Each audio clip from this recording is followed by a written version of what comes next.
කවදා හරි ඔයාට දැනිලා තියෙනවද ඔයාගේ දුරකථනය ඔයාව පාලනය කරනවා කියලා? ඔයා දැන් ඒක නවත්තන්න.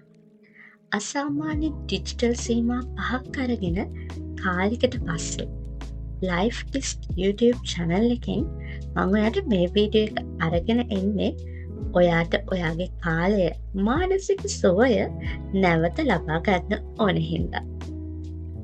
පළවෙනි සීමාව තමයි විනාඩි 10 නීතිය. ඔයාගේ ෆෝන් එකට ඔයාගේ දුරකථනයට මෙසේජ් එකක් එහෙම නැත්නම් පණිවිඩයක් ආවම ඔයා විනාඩි 10ක් පොඩක් රැඳිලා ඉන්න. ඒ ඉන්න ගමන් ඔයා ඔයාගෙන් අහන්න මේ පණිවිඩයෙන් මේ දැනුම් දීමෙන් මට වටිනාකමක් තියෙනවද? මේ පණිවිඩයට මගේ කාලය වැය කරන එක සුදුසුද? එතකොට මෙන්න මේ වගේ ප්‍රශ්නයකට හැම වෙලේම බොහෝ වෙලාවට ඔයාට හිතන පිළිතුර තමයි නැත කියන එක. මේක මගේ කාලය වැය කරන්න සුදුසු පණිවිඩයක් නෙවෙයි කියන එක. ඉතින් මේ පණිවිඩයට පිළිතුරු ප්‍රමාද කළාම ඔයාට ඔයාගේ ආතතිය අඩු කරලා ඵලදායීතාවය වැඩි කරගන්න පුළුවන්. සීමා අංක 2 තමයි ඩිජිටල් නිවාඩු. ඒ කියන්නේ සතියට එක දවසක් ඩිජිටල් නිවාඩුවක් විදිහට නම් කරන්න. කිසිදු සමාජ මාධ්‍යයක් පාවිච්චි කරන්න එපා. කිසිදු ඊමේල් එකකට කිසිදු පණිවිඩයකට රිප්ලයි කරන්න යන්න එපා. පිළිතුරු දෙන්න යන්න එපා.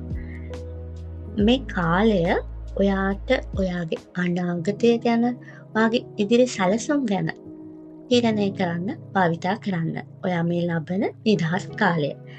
ඒ වගේම ඔයාගේ අවට ලෝකය ඔයා හිර වෙලා ඉන්න පුංචි ඩිජිටල් ලෝකයට වඩා සමාජ මාධ්‍යවලට වඩා විශාලයි කියලා අවබෝධ කරගන්න පාවිච්චි කරන්න. තුන්වෙනි සීමාව ගැන මම මෙහෙම කියන්නම්.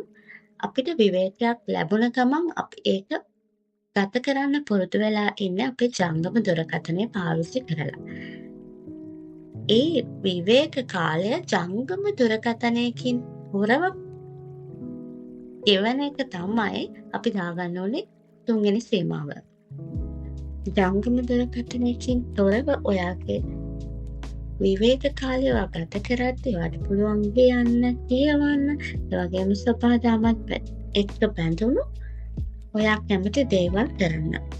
ඔයා මේ කාලය ඔයා වෙනුවෙන් ඔයාව කේන්ද්‍ර වුණු ලෝකයක් වෙනුවෙන් ගත කරන්න වග බලා ගන්න.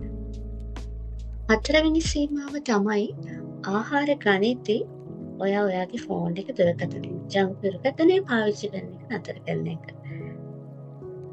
ජංගම දුරකථනය දිහා බලන්නේ නැතුව ඔයාගේ ආහාර වේල දිහා බලලා ඒ දේවල් රස විඳින්න එක තමයි ඔයා ඊළඟට පුරුදු වෙන්න ඕනේ. අන්තිම සීමාව තමයි නිද්‍රා කාලය. එහෙම නැත්නම් නිින්දට යාමට කලින් සංසුන් වෙලා ඉන්න එක. නිදාගන්න විනාඩි 30කට කලින්, පැය භාගයකට කලින් සියලුම ඩිජිටල් පිර භාවිතයෙන් වැළකෙන්න.